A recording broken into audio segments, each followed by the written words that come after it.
유안타 증권의 유동원 글로벌 자산배분 본부장님 나와주셨습니다. 안녕하세요. 안녕하십니까. 안녕하십니까. 네. 네, 오늘도 역시 멋지시지만 아닙니다. 표정이 오늘, 그렇게 썩 좋지는 않으세요. 네. 좋을 수가 없죠. 네. 사람이 죽어가는데 좀 좋을 수 있는 거죠. 그러게 말이에요. 이게 진짜 급기야 걱정했던 일이 생겨가지고. 네. 그러게요. 오늘 하루 바쁘셨을 것 같아요. 네, 상당히 힘든 하루인 것 같습니다. 네. 어쨌든 뭐 최악의 상황으로 지금 갔고 결론적으로는 그래서 지정학적 리스크 부분에 있어서의 과거의 예를 봐야 되는 부분인데 우선 지정학적 리스크를 제외하고 우리가 시장을 들여다봤을 때 금리 인상 시기에 인상 전후에 10에서 20% 정도의 조정을 네. 얘기를 했었고 이제 여기다가 이제 지정학적 리스크 실질적으로 만약에 전쟁이 안 일어났다면 네. 그게 그냥 하나의 이슈일 수 있었는데 실질적으로 전쟁까지 일어났기 때문에 거기에 플러스 알파로 더해지는 부분이니까 얼마나 과거에 전쟁이 일어났었을 때 이제 시장이 움직였는지를 좀 봐야 될 것 같습니다. 네. 네, 그래서 우선은 전쟁 이외의 부분에 있어서는 계속 말씀드렸던 게 이 내용인데 3월 달에 3월 16일 날 금리 인상하기 전에 또는 전후로 금리 인상 우려 때문에 10에서 20%의 조정, 변동성 장세가 3개월에서 6개월 정도 일어날 수 있다라는 네. 부분이었었어요. 그래서 만약에 우크라이나와 러시아 전쟁이 일어나지 않았었다면 W자를 만들더라도 두 번째 바닥이 첫 번째 바닥보다 높았어야 되는데 네. 이번에는 지금 이제 이 침공이 나왔기 때문에 두 번째 바닥이 첫 번째 바닥보다 낮은 시나리오로 흘러갈 수밖에 없는 게 됐습니다. 네. 저 차트 한번 보시면 이렇게 지금 이렇게 W자를 만들었고 다시 올리는 데 했는데 이제 완전히 빠졌고요. 그래서 전 저점을 뚫고 내려오는 게 S&P 500. 네. 마찬가지로 나스닥 지수도 빠져서 올랐다가 다시 떠졌다가 올리려고 했다가 이제 더 떨어져서 지금 보시면은 전 저점을 뚫고 내려왔습니다. 그리고 지금 보니까 선물이 S&P 기준으로 2% 마이너스, 나스닥이 2.6% 정도 마이너스 정도 되죠. 그러면 네. 2.8% 2.8% 나오네요. 지금 네. 네, 나오고 있네요. 네, 그렇다면 결국 이건 완전히 이제 뚫고 내려가는 그런 케이스가 되겠습니다. 그래서 그렇다면 이제 과거에 이 지정학적 리스크가 어느 정도의 영향을 미쳤느냐 하는 부분을 우리가 지금 볼 수밖에 없겠고, 뭐 그래도 뭐 다행이라고 할 수는 없겠고요. 보통 지정학적 리스크가 일어나고 나서 어느 정도 기간이 지나고 나면 시장이 이제 회복하는 구간이 생기긴 합니다. 특히 실질적인 전쟁의 강도가 그렇게 높지 않고 인명 피해나 아니면 시설 피해가 그렇게 크지 않다면 경제적으로 회복하는 기간이 빠를 수 있는 거고요. 그렇지 않고 오랜 기간이 걸린다. 그러면 당연히 또 반등하는데도 오랜 기간이 걸리는 부분입니다. 그래서 한번 보면 이게 이제 과거에 이 지오폴리티컬 그 지정학적 리스크가 생겼던 시기 보시면은 이게 1940년대부터 총 22번이에요. 네. 상당히 많았죠. 근데 보시면 이제 길게 굵직굵직하게 빠졌던 때가 있어요. 네. 보시면 제일 밑에 보시면은 1941년 진주만 공격 이때 보시면 일본의 공격이 있고 나서 보시면 고점 대비해서 총 19.8% 하락을 했고요. 하루 하락폭은 3.8%였고 네. 네. 예. 중요한 것은 기간입니다. 예. 기간을 보시면은 143일이에요. 그러면 3, 40이니까 뭐 거의 5개월 가까이 네. 예, 하락을 했고 그다음에 중요한 건 보면 항상 하락하고 나서 되돌리는데 걸리는 시간이 2배가 필요해요. 네. 보시면 전체 평균이 보세요. 총 19.7일이죠. 그러네요. 근데 돌리는 데까지는 43.2일이니까 걱정이 되는 부분이 그 부분입니다. 그러니까 이게 지금 질질 끌게 되면 네. 예, 그래서 하락을 하고 다시 돌리기 시작하는 데까지 걸리는 시간이 이미 벌써 지금 우크라이나 러시아 이슈는 시작된 지 거의 한 달 돼 가나요? 네. 예. 뭐 이게 한 달 더 끈다. 그러면 4개월이 더 지나야지. 그러면 지금이 2월 말이라고 치고 3월 말까지도 끈다. 네. 그러면 플러스 4개월이니까 그렇죠. 예, 그러면 7월이 돼야지 예, 반등을 전할 수 있다. 뭐 이렇게 되는 거잖아요. 그래서 그 지금 빠지기 전 숫자로 되돌아간다라는 거고요. 그다음에 과거에 보시면은 실질적으로 이제 대부분의 이벤트는 전쟁까지는 안 갔죠. 네. 이번이 지금 전쟁이 난 이벤트니까 또 보시면 여기 보면 이라크전, 예, 쿠웨이트 이베이전이 나와 있죠.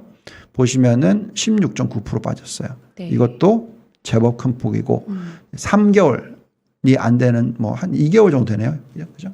예, 그래서 근데 이제 되돌리는데 걸린 시간이 그거의 3배. 뭐까지는 안 되지만 어쨌든 2배 반 정도 됩니다. 그래서 결국 참 이 안타까운 차트는 올해가 전에도 뭐 2022년이 그 중간 선거 기간이고 네. 또 1, 4분기, 2, 4분기에 조정이 있을 수 있고 3, 4분기에 되돌릴 수 있는 가능성, 그다음에 4, 4분기가 플러스로 전환할 수 있다라고 지금 얘기를 여태까지 해왔다면 네. 그 부분에서 전쟁까지 더해지니까 결국은 이게 길게 길어지는 거죠. 네. 네. 그래서 뭐 정확한 지금 현재 시점에서 정답은 없습니다. 언제 뭐 사실 푸틴만 알겠죠. 네. 그렇죠. 예. 그래서 푸틴이 어떤 식으로 나올지 여기에 또 미국의 입장에서는 사실 뭐 그 우크라이나가 나토가 아니니까 뭐 실질적으로 군사를 집어넣을 수도 없는 거고 네.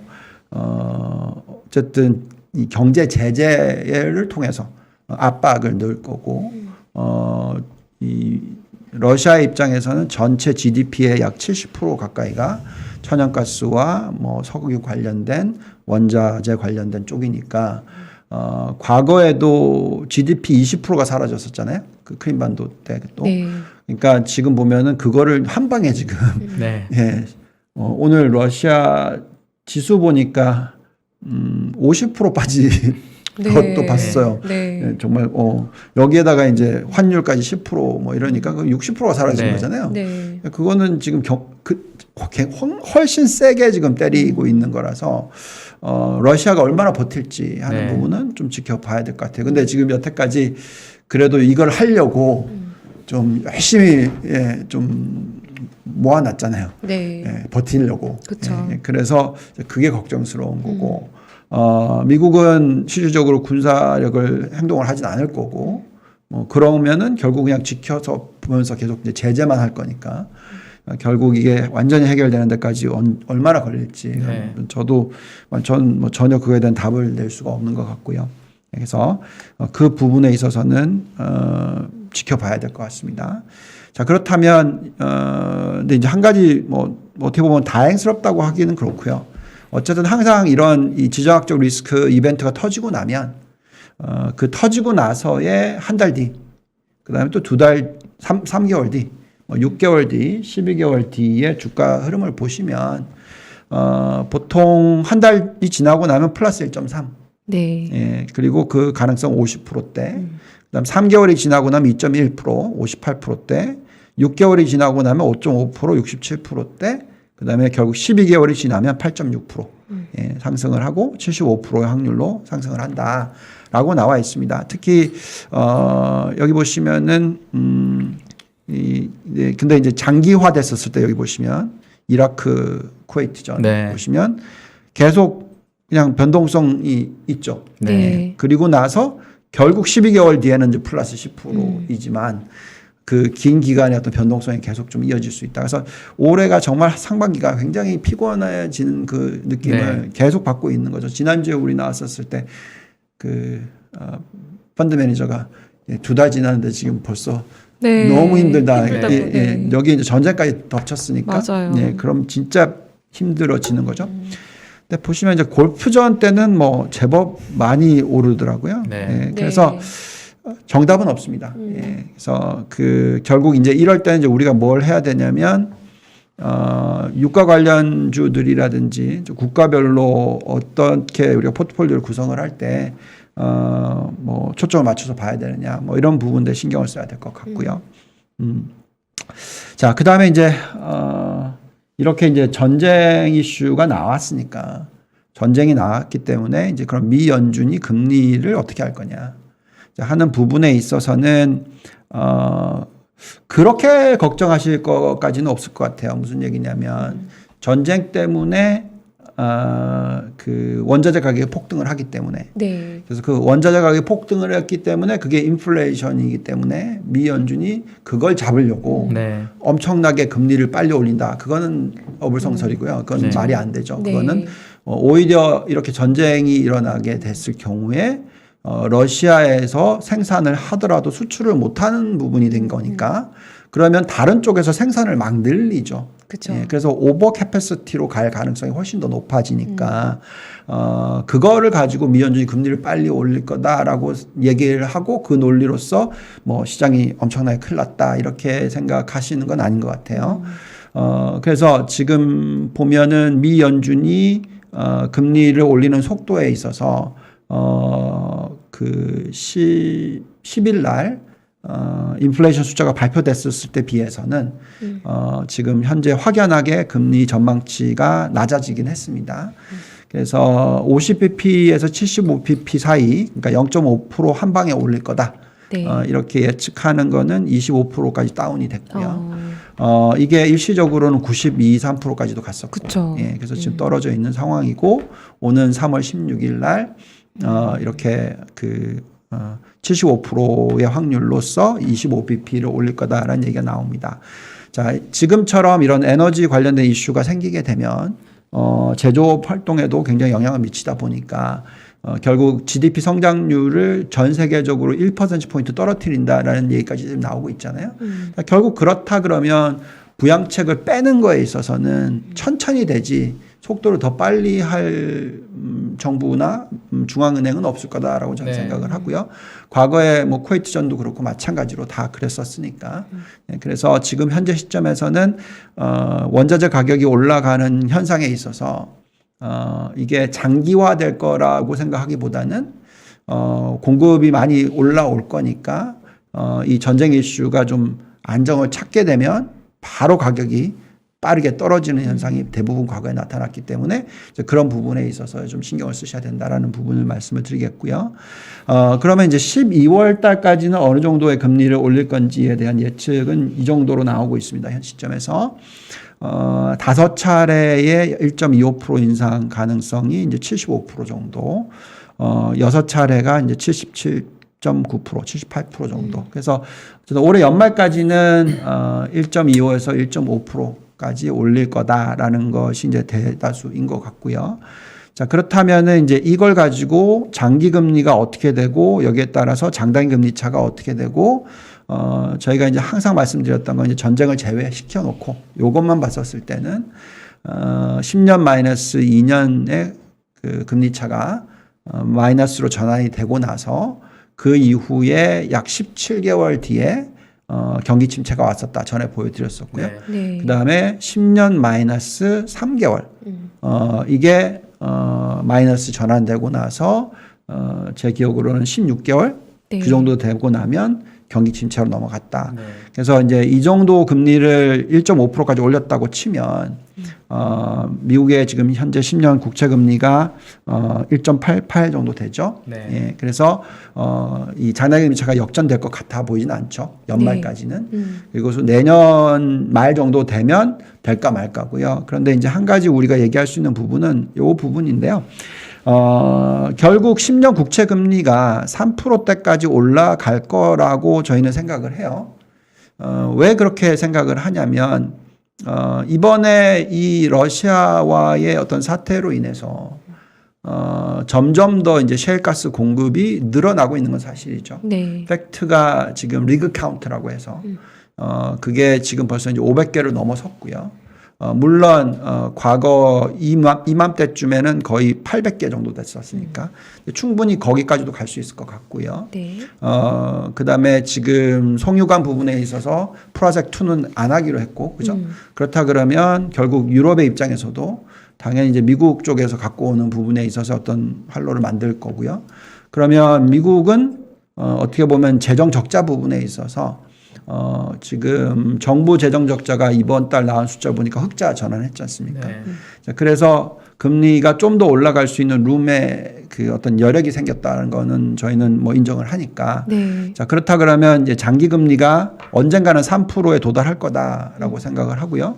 그러면 미 연준 금리가 적어도 2.5% 이상은 돼야지 네. 네. 장단기 금리 차가 뭐 역전이 될까 말까 하는 정도 네. 수준까지도 갈 수 있다라는 거고, 그렇게 계산을 하면 올해 연말이도 아니고 내년 연말도 아니고 2024년 정도가 역전이 될 수 있는 가능성. 그래서 어떤 그런 부분에 있어서는 좀 시간적인 여유가 있다는 부분인데, 이미 또 이 전쟁 이슈가 나와버렸으니까 네. 오히려 거품을 완전히 많이 사그라뜨리죠. 예, 그래서 어떻게 보면 이게 이제 되돌리는데도 시간이 걸리지만 나중에 정말 이제 오버히팅, 그러니까 과열 현상이 일어나서 어떤 큰 대하락장이 생길 때까지 또 지연되는 기간이 또 생긴다라는 것도 생각은 좀 해봐야 될 것 같고요. 지금 또 이제 인플레이션 예측치들도 지금 내려오고 있는 건 사실이에요. 요거는 지금 아직까지 이게 지난주 금요일자까지밖에 업데이트가 안 되더라고요. 미연준 사이트에서 나오는 네. 내용인데, 지금 5년 평균 인플레이션이 2.86인데 이게 좀 더 떨어졌을 겁니다. 지금 보면. 네. 그다음에 10년 평균 인플레이션 2.41%고요. 5년 뒤 그 후에 5년 인플레이션 평균치가 1.96이니까 이제 미 연준 목표치 2% 밑으로 떨어져 있습니다. 그래서 저희가 판단하기에는 여러 가지 요소를 생각했었을 때 미 연준이 굳이 아주 빠르게 금리를 지금 당장 올려야 되겠다라고 액션을 취할 것 같아 보이진 않는다. 그래서 3월 16일 날 금리를 올렸었을 때 0.25% 올리고 그다음에 점도표가 나오겠죠. 네. 그 점도표를 보면서 판단해도 늦지 않을 것 같다. 그래서 어쨌든 지금 이 전쟁은 3월 16일까지는 끌 것 같아요. 그죠? 네. 뭐 이건 뭐 그쵸. 거의 팩트니까. 그림 때도 한 달은 걸렸어요. 네, 그러니까. 그것도. 네. 네, 그러니까 지금 이제 보름 좀 넘게 남은 상황이기 때문에 뭐 네. 20일 정도 남았으니까 그때까지의 변동성과 이렇게 지금 이 추세는 어쩔 수 없을 것 같고, 그리고 그때 이제 점도표가 나오고 그럼 이제 그때 판단해서 얼마나 금리를 올릴지에 대한 부분도 판단하시면 될 것 같습니다. 그 아까 우크라이나 얘기할 때 네. 그 워낙 본부장님이 중국에 오래 계셨잖아요. 중국 얘기 좀 해주시죠. 중국이 과연 어떻게 할지. 지금 사실 큰 형 둘이 싸우는데 네. 말릴 수 있는 형은 이제 중국밖에 없다라고 생각을 하는 것 같거든요, 시장에서. 네. 그 부분 혹시 어떻게 개인적으로 생각하시는지 너무 궁금해요, 저는. 네, 자 우선 중국 차트를 보면서 좀 네네. 얘기를 하죠. 어쨌든 미국 부분에 있어서는 경제 지표들은 계속 좀 잘 나오고 있잖아요. 네. 그래서 여기에 이제 석유 수출까지 한다 그러면 뭐 제가 볼 때는 경제 부분에 있어서 미국 쪽이 얼마나 영향을 받을지는 잘 모르겠고요. 그럼 이제 중국을 봐야 되는데 네. 이 생각을 좀 해봐야 될 것 같아요. 좀 중국 같은 경우에는 사실 가장 오히려 악영향을 받고 있는 국가가 중국입니다. 네. 네, 왜냐하면 중국은 석유 수입의 글로벌 1등 국가이기 네. 때문에 그쵸. 이렇게 유가가 많이 올라갔었을 때 그만큼 경제 성장률 둔화를 일으키는 요소입니다. 우리나라도 과거에 우리가 그 GDP 성장률 비교하고 제가 옛날에 책을 썼었을 때도 그렇고 대부분의 많은 경제 전문가들이 $10 유가가 올라가면 네. 우리나라 경제 성장률이 0.4%포인트 떨어진다. 네. 평균적으로. 예, 그렇게 네. 얘기합니다. 굉장히 큰 부분이죠. 충분히 중국도 그거 플러스 알파일 거라고 생각합니다. 네. 그러면 지금 뭐 $60 평균에서 $100로 갔다가 $40 올라갔으면 예, 뭐 거의 2%포인트 이상은 떨어뜨리는 그런 효과를 가지고 올 거고요. 네. 그렇기 때문에 중국의 입장에서는 적극적으로 이 석유 부분에 있어서 자체적인 어떤 에너지를 생산하는 부분에 있어서의 효율성을 높이려고 노력을 하고 있다라고 보시면 될 것 같아요. 네. 그래서 얼마 전에 발표됐던 그 중국의 태양광 협회에서 발표했던 내용을 보고 있으면 그 폴리실리콘 생산량이라든지 그다음에 그 기가와트 전력 생산 부분에 있어서 전 세계 시장의 35%의 투자를 중국이 하고 있다. 네. 신재생 쪽으로 그런 숫자도 나오고 있고요. 자, 그 다음에 이제 이번에 또 그 올림픽이 있었잖아요. 네. 예, 올림픽이 있으면서 지금 우리나라가 코로나19 그 오미크론 감염자 수가 이렇게 많이 올라가고 있는 상황에서 중국은 뭐 기억하시는지 모르겠지만 거의 여행을 다 막았잖아요. 네. 여행을 다 막았고 그 올림픽 구관 때문에 더 어떻게 보면 이제 소비가 안 나왔던 때죠. 그쵸. 예, 그래서 여기 보시면 이 숫자가 나와 있죠. 1.7% 소매 판매 증가율밖에 안 나왔어요.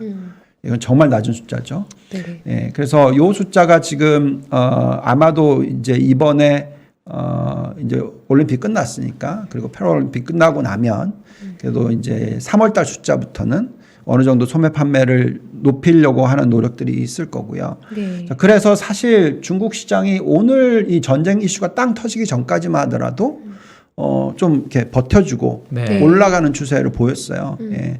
그래서 W자를 그리면서 올라가는 추세를 보였다가 오늘 장중에 이제 오후 되니까 훅 빠져서 마이너스 제법 많이 빠졌지만 네. 그래도 그 폭이 다른 나라에 비해서는 훨씬 덜하다라는 부분이고요. 그래서 지금 중국은 여기 나와 있듯이 1년 대출 금리를 동결을 했지만 추가적으로 인하시킬 수 있는 룸이 생긴다라는 부분이 생기고요. 그다음에 러시아 입장에서는 네. 천연가스를 수출을 하는 쪽이 유럽이 막히면 중국이랑 그거를 지금 하려고 하고 있는 부분이 그쵸. 있잖아요. 그래서 중국은 이 우크라이나와 러시아 전에 있어서 중립적인 얘기를 하고 있죠. 네. 예, 그래서 그냥 지켜보겠다라는 입장인 것 같고, 그리고 자체적으로 내수 시장을 키우는 정책들을 이제는 제대로 필 것 같다. 네. 여행도 좀 자유롭게 풀어주고 하는 부분들, 그리고 이미 오미크론 부분은 사망률은 많이 떨어지니까 그래서 중국의 14억 인구 이 부분에 있어서의 어떤 소비가 제법 활성화될 수 있는 부분이 있다라고 생각을 하고 있고요. 네. 역시나 그렇다 보니까 위안화는 계속 지금 절상 추세가 일어나고 있어요. 그래서 지금 6.2는 충분히 하향 돌파할 것 같다. 라고 지금 예측이 되고 있고요. 우리나라 환율보다 좀 반대 현상이 지금 나오고 있습니다. 우리는 오늘 살짝 1,200원 네. 뚫었다가 내려오는 상황이지만 지금 보시면은 가장 낮은 수준 2018년 그 수준까지도 지금 내려와 있고요. 추가로 계속 절상이 될 수 있는 가능성, 여기에 이제 소매 판매 증가율까지 높아질 수 있는 가능성, 이걸 포함을 하면 저희는 중국에 대한 어떤 투자에 대해서 일정 부분의 어떤 포션은 가져가야 된다라고 네. 말씀을 드리고 있습니다. 게다가 이제 중국을 보면 예대율이 중국도 높아지고 있는 건 맞아요. 네. 그렇지만 여기에 나와 있듯이 79% 정도입니다. 이 숫자를 저희가 뭐 한 90% 이상은 돼야지 좀 걱정을 할 건데, 네. 그럼 아직까지 뭐 10%포인트 이상 남아 있다라는 거잖아요. 그러면 그만큼 또 부양책을 쓸 수 있는 부분도 여기에 연결되어 있는 거고요. 그 다음에 이제 중국의 가계부채 비율 자체도 아직까지는 한참 더 올라갈 수 있는 룸이 생기니까, 결국은 규제를 풀어주고 금리를 낮춰주고 여기에 내수시장 키워주고 내수시장 확대되니까 GDP 성장률 올라오고 그럼 환율 절상되고 그러니까 이런 시나리오가 중국 쪽에서 나타날 수 있는 확률은 충분히 있다. 그래서 저희가 계속 말씀을 드리고 있지만 중국에 대한 어떤 일정 부분의 비중은 들고 가야 되는데 시가총액 기준으로서 중국의 전체 시가총액이 글로벌 GDP 전체 차지하는 비중이 현재 12% 정도 되거든요. 네. 예, 그래서 최소한 그 정도는 들고 가야 되고 그게 중립이니까 많이 들고 가면 뭐 한 15에서 20%까지도 중국을 투자를 할 필요는 있다. 근데 20% 넘어가는 거는 저희는 추천을 하지 않고요. 네. 그건 왜냐하면 우리가 8대2 전략으로서 신흥국 20%고 선진국 80%니까 어쨌든 중국은 신흥국이니까 다 들고 간다 하더라도 중국은 20%를 넘을 수 없는 케이스니까 그래서 그렇게 추천을 하고 있습니다.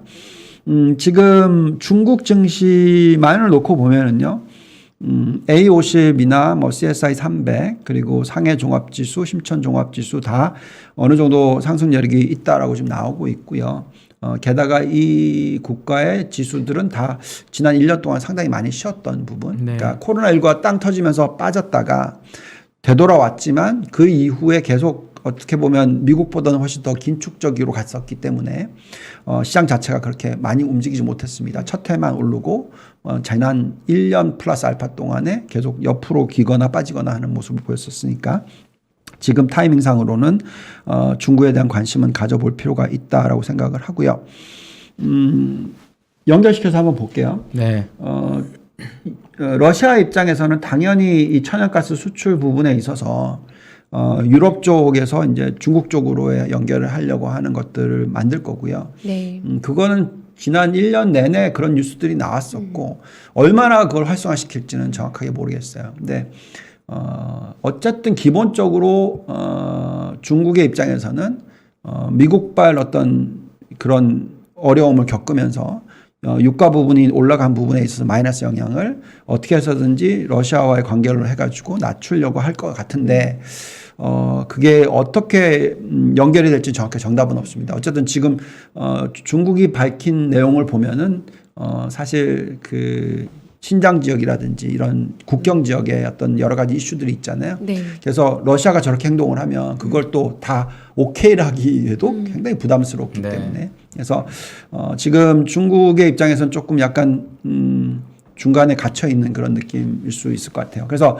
그거에 대해서는 외교적으로 풀 부분이고 어쨌든 자기네들이 이제 할 수 있는 거는 이제 올림픽이 지나갔으니 자기 자체적인 뭐 애국심을 발휘하고 또 중국은 정말 그 국민들이 정말 그 시진핑과 그 우상화가 뭐 당연히 러시아도 마찬가지겠지만 네. 굉장히 극심한 부분이 있기 때문에 당연히 내수 시장을 키우려는 정책들을 막 쓸 것 같아요.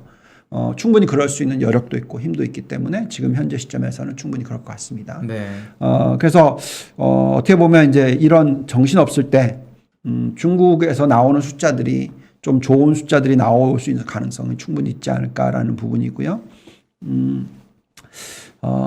요걸 유가로 이제 연결시켜서 좀 한번 보면은 네. 지금 우리가 과거에 인터넷 IT 3차 산업혁명 일어나고 나서 닷컴 버블 붕괴되고 나서 보시면은 이제 8년에 거쳐서 유가가 $20 수준에서 쭉 해서 $150까지 올라갔었죠. 네. 예, 그래서 이게 이제 산업재 버블 형성 구간입니다. 근데 기억하시는지 모르겠지만 이때 쭉 올라갈 때 그만큼 생산 시설이 왕창 늘어났었어요. 그렇죠. 네. 그리고 나서 또 금융위기 터지고 나서 또 올라갔는데 이건 중국발 네. 또 생산 시설 왕창 늘리는 구간이 있었잖아요. 네. 그래서 이게 지금 이렇게 엄청나게 생산 시설이 늘어났던 부분들이 있었기 때문에 이게 장기적인 삼각 박스권을 만들었고 결국 다시 요 저점이었던 $20를 도달을 했죠. 네. 네. 예. 그리고 일시적으로나마 선물 기준으로는 마이너스까지도 가기. 그렇죠. 예, 그건 뭐 말도 안 되는 거였지만 어쨌든 그런 현상이 일어났고요. 그리고 나서 이제 지금 반등입니다. 예. 그래서 이 반등은 왜 일어나고 있냐면 4차 산업혁명이 일어나고 있기 때문에 전력 소비가 증가하고 있다라는 건 다 우리가 인정해야 되겠고 뭐 심지어는 비트코인 채굴하는 데 들어가는 전력 뭐 얘기도 몇 번 했었던 거고 IT 산업의 활성화와 4차 산업혁명의 활성화가 일어나면 일어날수록 전력 소비가 중요한데 여기서 탄소 배출 제로 정책이 같이 붙어버리니까 결국은 유가가 이렇게 이 각도가 굉장히 빠르게 올라오는 모습이 나왔습니다. 그래서 지금 현재 요 수준까지도 올라가는 거고 $100까지. 근데 마찬가지로 이런 이 과잉 생산 부분들이 나오게 되면 장기적으로는 오히려 이렇게 큰 폭의 하락을 할 수 있는 여건으로 만들어지는 거고. 네. 그 다음에 지금 최근 들어서 신재생에너지 특히 이제 중국 같은 입장에서 아까 말씀을 드렸지만 탄소 배출 제로로 하려면 매년 455기가와트 정도의 생산 설비가 만들어져야지 태양광 쪽으로 네. 그래야지만 탄소 배출 제로로 갈 수 있다. 뭐 그렇다고 하면 지금 현재 애드되고 있는 게 300기가와트 정도밖에 안 된다. 연간 단위로. 아직도 모자란다. 그럼 이제 중국의 입장에서는 당연히 그쪽을 열심히 할 거고, 지금 그 사막 지역에 약 100기가와트를 올해 추가로 더한다는 부분, 작년에 50기가와트 플러스 알파였는데, 올해 하면, 작년에 더한 거에 거의 한 60% 이상 더 늘린다. 뭐 이런 식의. 이렇게 되면은 중국 쪽에서는 어쨌든 이미 태양광이라든지 신재생 에너지 쪽은 그리드 패러티를 만들었다라고 얘기를 하고 있어요. 왜냐하면 전력 소비는 당연히 일어나니까. 네. 그래서 저는 여기서는 이제 이 유가 설비는 많이 늘어났는지는 이제부터 나오겠지만 네. 거기에 플러스 알파에 신재생 에너지 설비가 많이 들어갈 수 있으니까 그게 이제 중장기적으로 놓고 보면 오히려 에너지 가격을 낮춰줄 수 있는 효과는 가져올 수 있을 거다. 네. 나중에는. 그래서 지금 현재 이 전쟁 리스크와 우려가 시장을 지배하고 있으나 시간이 지나가면서 그런 부분까지 이제 감안해야 된다. 그래서 저희는 이제 유가 관련해서는 이제 어떻게 말씀을 드리고 있냐면 주가가 정확하게 여태까지 이 1년은 보여줬었어요. 네. 보시면 석유 에너지 ETF가 100% 이상 올랐습니다. 그래서 오늘 뭐 또 이것까지 더하면 뭐 네. 훨씬 더 오르겠죠. 반면에 이제 신재생 에너지 쪽은 오히려 마이너스 50%였어요. 네. 예, 그래서 에너지가 필요한 건 우리가 다 인정하는데, 네. 그죠? 4차 산업혁명에서 에너지가 필요하니까. 근데 그거를 지금 지난 1년만 딱 놓고 보면은 석유 에너지 쪽은 올라갔고, 네. 반대로 신재생 에너지 쪽은 빠졌고, 이런 현상을 이미 벌써 1년 동안 보여줬다라고 생각하고요. 자, 그렇다면 이제 석유 에너지 부분에 있어서 유가가 $100를 뚫었는데 지금 오늘 좀 전에 보니까 $100 WTI 기준으로 뚫었던 것 같은데, 네. 앞으로 장기적인 그림을 놓고 봤었을 때 $100에서 이제 떨어질 수 있는 가능성이 나중에 뭐 지금이야 일시적으로 더 올라갈 수 있다고 얘기하고 있고 대표적인 뭐 JP 몰건이니까 $150 얘기를 또 네. 하고 있고 뭐 그러다 보니까 일시적으로 슛하는 게 있으니까 그래서 저희가 이제 얘기하고 있는 거는 유가가 올라갈 때마다 당장 던지는 게 아니라 그러니까 관련주들을 우리가 계속 얘기했던 게 저가 분할 매수처럼 네. 반대로 고가 분할 매도 전략으로서 뭐 10분의 1씩 던지는 그런 전략을 가져가고 이 과정에서 분명히 신재생 에너지 관련된 종목들이나 ETF들은 안 올라가겠죠. 네. 그때 이제 저가 분할 매수를 하는 전략을 앞으로 뭐 1년에 거쳐서 한다면 나쁘지 않을 것 같다는 생각을 계속 하고 있고요. 그렇게 볼 수 있는 이유를 놓고 봤었을 때는 이런 비교를 한번 해봤어요. 그러니까 2024년이 되면 그 아까 보여드렸던 XOP ETF의 PR이라든지 PBR이 거의 신재생 에너지 ETF인 PBW랑 비슷해집니다. 네. 근데 이제 중요한 거는 2024년이 됐었을 때의 그때 이익 증가율인 거죠. 네. 오히려 석유 에너지 관련 쪽은 마이너스로 갈 거고 반대로 신재생 에너지 쪽은 거의 100% 증가를 하는 그런 모습을 보여줄 수 있기 때문에 그러면 주가 상승 여력은 이제 시간이 지나갈수록 이제 신재생 쪽은 더 높아지고 네. 석유 에너지 쪽은 낮아진다. 뭐 그렇다고 해서 지금 계속 말씀을 드립니다만 그 지금 당장 팔라 이런 게 아니라 이제 고가 분할 매도 전략이라고 얘기하는 이유는 지금 석유 에너지 XOP의 현재의 밸류에이션이 아직까지 비싸 보이지는 않는다는 네. 현재 유가를 반영했었을 때 그래서 그런 어떤 전략에 대해서 계속 얘기를 해드리고 있고요. 근데 이제 중국을 우리가 좀 투자를 하거나 생각을 하고 있는 부분 중에서 조금 저희는 힘들어 하거나 좀 아니면 중국에 있어서 어떤 포트폴리오 구성이 중요하다. 아까 제 타이틀을 보시면은 선택과 집중이 중요하다고 얘기를 하는데 지금 네. 계속 쭉 말씀드린 건 중국 괜찮아 보인다 지금. 그죠? 중국 들어갈 만하다라고 얘기를 하는데 그럼 중국에 대형주를 사야 되냐 아니면 뭐 아까 말씀드렸듯이 계속 신재생 에너지를 초점 맞춰야 되냐 뭐 아니면 전기차를 맞춰야 되느냐 뭐 등등을 얘기를 했었을 때 저희는 대형 IT주 투자는 아닌 것 같아요. 그러니까 IT주 투자 중에서도 특히 시장 점유율 25% 이상 넘어가는 종목들은 네. 조심하는 게 좋지 않냐. 간단하게 말을 드리면 알리바바인데 알리바바에 대한 투자에 있어서 제가 얘기 듣기로는 찰스 먼거 찰리먼거님께서 이쪽에 대해서 투자 얘기를 했었는데 지금 주가가 벌써 마이너스 40%인가 뭐 그렇다고 얘기는 들었습니다만 네. 어쨌든 이 종목은 이미 중국 내에서 그 온라인 그 판매 비율 시장 점유율이 네. 25%를 넘어선 게 아주 옛날이에요. 그렇죠. 벌써 지금 많이 올라가 있는 상황에서 당연히 이제 중국의 제재가 들어올 수 있는 부분이 있었고 그게 지금 반영이 되는 거고요. 그래서 네. 시장 점유율 25%를 넘어가는 종목들은 저는 좀 꺼려지더라고요. 중국 종목 중에서 대형주들에서. 그래서 그 종목에 대해서 지금 현재 잔존가치 모델상의 매력도를 구해봐도 낮게 보면 10% 정도밖에 안 남아 있더라고요, 상승률이. 네. 그래서 알리바바 게다가 또 이제 소프트뱅크가 지금 암스 매각이 실패를 했잖아요. 그래서 그걸 상장을 시키는데 주주환원 정책으로 해서 배당을 해주기로 돼 있는 게 있어서 자사주 소각 같은 것들이 정해져 있기 때문에 캐시가 필요합니다. 그래서 알리바바 같은 경우에는 아마 추가로 매각을 많이 할 거다. 네. 그러면 이제 수급 부분에 있어서 알리바바는 안 좋다. 그래서 중국을 투자할 때도 선택과 집중이 중요한 타이밍인데 저는 계속 말씀을 드려왔습니다만 중국을 투자를 할 때 있어서 우리가 가장 중요한 거는 중국의 내수 시장이 지금 또 계속 키울 거고 해외 영향을 받다 보니까 더더욱이나 키워야 될 수밖에 없고 네. 그 전체의 중국 내수 시장 자체의 규모가 글로벌 전체의 시장 규모의 절반 이상인 업종들 그걸 딱 두 개를 꼽으라 그러면 그게 신재생 에너지가 나오고 그 다음에 전기차가 나옵니다. 네. 그래서 성장 산업으로는 그렇게 보고 있고요. 그 이외에는 결국 내수 시장 중에서 소비, 그게 음식료가 됐던 뭐 돼지고기가 됐던 항상 수요가 가장 많은 쪽은 그런 쪽이니까 그런 쪽에 섞어가면서 투자의 전략을 사용하는 게 좋겠고요.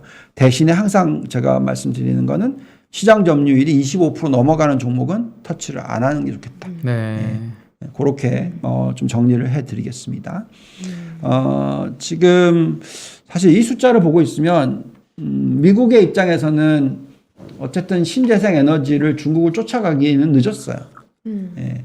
지금 이게 뭐냐면 에너지 전환 투자 현황인데요. 2021년 작년도에 그 석유 관련된 에너지에서 신재생 에너지로 전환하는 데 들인 돈. 네. 예. 보시면은 중국이 2,660억 달러, 미국이 1,140억 달러, 독일이 470억 달러, 영국이 310억 달러, 한국이 130억 달러입니다. 네. 예, 그래서 지금 글로벌 비중 우리나라는 겨우 1.7%밖에 안 돼요. 그렇다 보니까 이번에 어쨌든 태양광 모듈 쪽은 이제 한국 회사들이 다 기밥을 하는 추세로 가고 있고 네. 중국은 왕창 늘리는 케이스로 가고 있고 결국 규모 경제로 가고 있는 상황이고 그래서 중국의 지금 글로벌 비중이 35%면 네, 경쟁력이 국가적으로 있다고 볼 수밖에 없고요. 그래서 저는 이쪽 부분을 좀 장기적으로 보면서 계속 말씀을 드리고 있습니다. 미국도 지금 투자를 전체 한 15% 하고 있고요. 이 속도를 가속화시켜야 될 텐데 어떻게 보면 이번에 셰일가스 가격 올라가고 그러면서 이제 어떤 여유가 좀 생겼겠죠. 그래서 그 돈을 가지고 투자를 더 많이 늘리는 케이스들이 생길 것 같습니다. 네. 전에 나와서 말씀드렸듯이 그 셰일가스 회사들이 많이 포함이 되어 있는 채권, 하이힐드 쪽 그 비중이 워낙 그 셰일가스 비중이 높다 보니까 그 금리가 많이 안 올라간다는 말씀을 드렸잖아요. 예, 그래서 결국은 그쪽의 캐시플로가 좋아지면서 미국 자체 내의 국가 펀드라든지 이런 쪽에서 그쪽에 매도를 하고 네. 그리고 또 미래의 탄소 배출 제로와 연관성이 있는 기업에 투자를 늘리겠다고 얘기했으니 당연히 대표적인 에너지 기업들이 미국에 있는 기업들도 이쪽으로서 에너지 전환하는 쪽에 투자를 좀 더 많이 늘릴 것 같다 이런 생각이 들고요. 그래서 결국은 또 경쟁 상대는 중국과 미국과 독일이 될 것 같네요, 그죠? 네. 그래서 그거를 초점을 맞추셔서 들여다 보시는 게 중요할 것 같습니다. 네. 시간이 거의 다 됐는데 마지막으로 이 얘기를 좀 할게요. 네. 네. 우리 지금 최근에 이제 대체 자산, 대체 자산 중에서 비트코인이라든지 금이라든지 은 이런 쪽에 대해서 지금 많이 뭐 들여다보고 계시잖아요. 네. 어쨌든 간에 그 지금 현재 시점에서 대체 자산이라고 분류가 되고 있는 건 금, 은 그리고 비트코인 및 가상화폐 네. 이 세 개를 다 더하는 게 적절하다고 얘기를 하고 있어요. 비트코인 가격이 뭐 코로나19 터지고 나서 15배 급등을 했다가 50% 빠졌다가 올라갔다가 빠졌다가 하는 것은 결국 이거는 유동성 부분이죠. 네. 예. 근데 아까 말씀드렸듯이 금리의 올림의 속도가 그렇게 높지가 않다면 결국 M1 증가율이 두 자릿수는 나올 거다라고 생각을 하는 거고요. 네. 그렇게 되면은 비트코인 가격이 안 오르면 오히려 금 가격이 오를 거고 네. 금 가격이 올라주면 비트코인은 좀 쉬어갈 거고 네. 뭐 이런 모습이 나올 것 같습니다. 자, 그래서 지금 미국의 유동성 증가율을 보니까 M1 증가율이 지금 16.37%가 나오고 있고요. 이 정도면은 그만큼 이 화폐의 가치가 떨어지는 부분이 있으니까 네. 그러면 대체 자산들의 가치가 올라가줘야죠. 그 정도만큼. 그래서 그런 부분으로 계산을 해봤더니 지난 1년 반 동안에 1년 반이 아니죠. 한 1년 2개월 동안에 금, 은, 가상화폐 3개를 다 더해서 네. 지난 1년 좀 넘는 기간 동안에 얼마나 변했느냐, 얼마나 늘었느냐 봤었을 때 겨우 1% 늘었습니다. 네. 왜냐하면 금이 마이너스였고 은도 네, 마이너스였는데 그렇죠. 이제 가상화폐만 올랐으니까. 그래서 어쨌든 3개를 다 더해서 계산했을 때 1%라는 것은 이 14조 달러가 예, 앞으로 10% 정도 늘 수 있는 여력이 있다고 생각한다면 얼마나 대충 금 가격이 올라갈지 아니면 뭐 반대로 가상화폐가 올라갈지 이거는 이제 그 리스크 리워드를 계산하신 거죠. 그래서 저는 그건 정답이 없어서 이 금, 은 두 개를 뭐 70% 가져가고 그 다음에 가상화폐를 30%만 가져가고 해서 7대3 전략으로서 가져가는데 그 전체 이 대체 자산의 규모는 전체의 포트폴리오의 한 10% 정도 가져가는 전략을 얘기를 하고 있습니다. 그래서 네. 그런 부분들을 감안했었을 때 우리가 이 부분은 어떻게 보면 일정 부분 해징도 가능한 부분이라서 지금 오늘 보니까 금 가격이 한 3% 정도 튀고 있는 것 같네요. 그래서 네.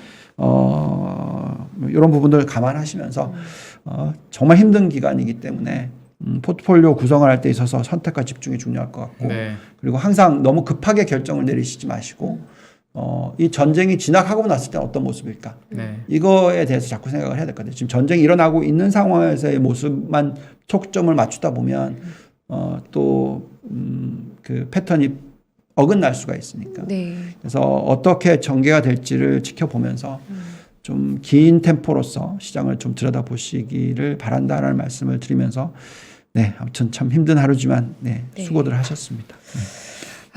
그 고생 많으신 날 그래도 또 이렇게 또 핵심을 다 짚어주시느라 처음부터 끝까지 이렇게 정리를 또 업데이트까지 하셔서 자료를 가지고 오신 본부장님 훌륭하십니다 정말. 아닙니다.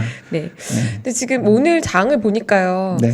개인은 1조 원 이상 코스피 매수가 있었고 기관 외국인 매도가 강했는데 기관이나 외국인이나 매수 1위가 지금 인버스 2배, 소위 말하는 곱버스였잖아요. 이런 거에 대해서는 어떻게 생각하시나요? 이게 이제 기관이 어쩔 수 없이 리스크 관리 측면에서 헤징을 위한 거라고 봐야 할지 아니면 뭐 개인들은 이럴 때는 어떻게 해야 될지. 네. 네. 그래서 뭐 우리는 항상 이제 그 헤지펀드를 운영을 할 때는 네. 그 이렇게 제가 한 2달 전이었나 그때 이제 미국 시장 같은 예를 들어드릴 때 미국 시장을 봤었을 때 식센스 모델을 돌렸을 때 중립이다. 그러면 이제 보통 롱 50, 숏 50 해서 마켓 뉴트럴로 만드는 케이스를 많이 운용을 하잖아요. 네. 네. 롱 온리 펀드 아닐 경우에 그렇죠. 우리 같은 지금 롱 온리 펀드 말고 네, 네. 헤지 펀드일 때는 그렇게 네. 하거든요. 자, 그렇기 때문에 당연히 기관의 입장에서는 뭐 헤지 펀드가 우리가 좀 제법 있잖아요. 예. 그런 경우에는 그런 헤징 전략이 적절하죠. 근데 이제 개인 투자자들이 이제 그렇게 할 수 있느냐 하는 부분에 있어서는 앞으로 하면 좋죠. 뭐 근데 이제 지금 현재 시점에서 한국 코스피로 얘기를 하자면 그 전쟁 이슈를 제외하고 현재 시점에서의 밸류에이션 리스크를 감안하고 리스크 프리미엄을 뭐 상당히 최악의 시나리오를 집어넣고 계산했었을 때 제가 전에 나와서 말씀드렸는지 모르겠지만 코스피 2700 그다음에 코스닥 870 이렇게 나오더라고요. 네. 그러니까 여기서 이제 전쟁 리스크가 들어왔으니 추가로 뭐 아까 평균 보니까 22번의 지정학적 리스크 마이너스 4.6%잖아요. 네. 그럼 추가로 플러스 4.6% 더 더하실 수도 있고 뭐 아닐 수도 있지만 어쨌든 간에 이 구간에서 풀리 헤징을 이제 한다. 이거는 아니겠죠. 네. 예. 지금 타이밍에서 곱버스를 사서 지금 포지션에 헤징을 한다. 그거는 이제 엇박자가 나가는 걸 또 다시 한번 엇박자를 내시는 케이스로 될 것 같아요. 그래서 네, 네. 그거는 지금은 아닌 것 같다라는 생각이 들고요. 물론 제가 뭐 올해는 많이 틀렸으니까 또 틀릴 수도 있겠죠. 그렇지만 이 현재 시점 이 자체가 전쟁 우리가 예측 못했던 부분이로서 나타난 현상이라면 그것도 과거의 역사상 항상 21일 만에 지정학적 리스크가 사라지는 케이스가 나왔으니 평균적으로 물론 장기화 될 수도 있다라고 말씀드립니다. 그렇다면 지금 현 시점에서 추가로 하락폭이 얼마나 될지에 대해서는 정답은 없으나 네. 기간은 금방 또 다시 되돌아갈 수 있으니 여기에서 아주 일시적으로 곧버스를 때려서 그거를 잘 프로텍트했다가 2주 뒤에 다시 풀고 뭐 이렇게 하실 수 있으시다면 그건 시도를 할 만하겠지만 뭐 자기가 굉장히 바쁘고 자기 할 일이 많고 하시는 분들은 그런 전략은 장기적인 투자자의 입장에서는 좋지 않은 것 같다라고 말씀을 드리겠습니다. 네, 어려운 질문을 제가 일부러 드렸습니다. 왜냐하면 네. 이제 오늘 상승 종목이 사실 많지가 않고 네. 뭐 이제 개별 종목단에서는 굉장히 이제 하락률이 높았기 때문에 이제 이럴 때 이제 개인분들이 기관은 뭘 샀나 이렇게 찾아봐서 아 인버스를 많이 샀으니까 또 들어갈까라고 고민하시는 분들도 계실 것 같아서 그럴 경우에 어떤 리스크가 있는지 좀 본부장님께 여쭤보고자 했던 거고요. 잘하셨습니다. 네. 네. 좋은 것 같아요. 네, 그러니까 이게 지금은 사실은 예측 못한 일이 생겼는데 이럴 때 이제 더 단기간에 급하게 뭔가를 따라다니면서 매매를 하게 되면 대체로는 더 혼란스러운 결과를 내가 떠안게 되는 일들이 생길 수 있거든요. 그래서 지금은 조금 물론 이제 보수적인 운용도 중요한데 뭐 인버스로 해칭도 그렇게 쉽지는 않은 것 같다라는 생각은 좀 드네요. 저는 개인적으로. 네. 그리고 옛날에 그 일본에 엄청 유명한 투자자가 하나 있는데 네. 물론 옛날은 지금보다 훨씬 시간이 길었기 때문에 그런 말을 했지만 그분이 한 유명한 말이 있어요. 뭔데요? 어떤 매매를 하고 싶으면 무조건 3일을 참으라고. 아. 네, 그 3일의 한인가 뭐 그게 무슨 쌀 선물하던 분인데 저는 그 얘기를 해드리고 싶어요. 지금은 3일이 아니고 3시간일 수 있어요. 만약 시간이 빨라졌으니까. 네. 근데 어쨌든 전설적인 미도 투자자가 그랬었다. 일본에. 그 얘기는 꼭 해드리고 싶습니다. 네. 여기서 그걸 뭐 더하자면 네. 우리가 많은 분들이 이제 드라마를 보시면 빌리언즈라는 드라마를 보셨는지 모르겠지만 그분이 그 드라마 안에서는 네. 9.12 사태 때 돈을 떼돈을 벌었잖아요. 네. 네. 근데 그 돈을 번 게 3,000명의 목숨이 사라진 거를 가지고 번 거잖아요.